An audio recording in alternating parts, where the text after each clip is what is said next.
Good morning. Today I am going to be talking you a little bit about the affective filter and how does it work and how can we lower it. We know that our students are learning a new language, and when they learn a new language, they not only learn a subject, but they are learning something new, and it makes them feel anxious, nervous, and they need to feel comfortable in the class to give results, right? So the lower the filter, the more input is allowed to pass through. How do we lower the affective filter in our classrooms? I have some examples. If in a test the student got 18 incorrect answers and used 2 answers, we are not going to just put a huge X and put the incorrect ones that the student had. Instead of it, we can put 2 correct answers that will help them to feel like a little bit more confident. Of course, we need to work on the things that he has to improve, but instead of just scolding these students for the bad things he did, let's give them that motivation of having 2 good.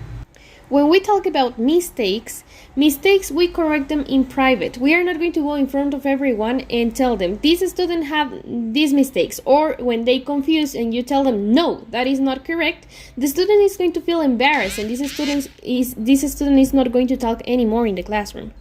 Instead of achievements, it is a really good idea to share them in public.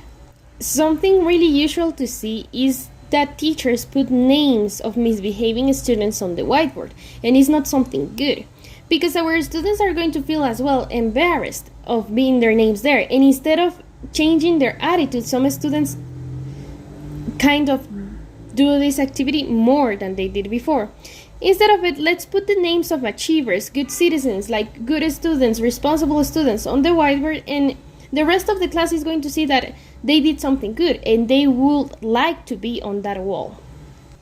At the end, let's remember that human connection is key, and that no significant, as James Comer said once, no significant learning can occur without a significant relationship, and definitely that our students are going to feel comfortable if the positive environment around them is good.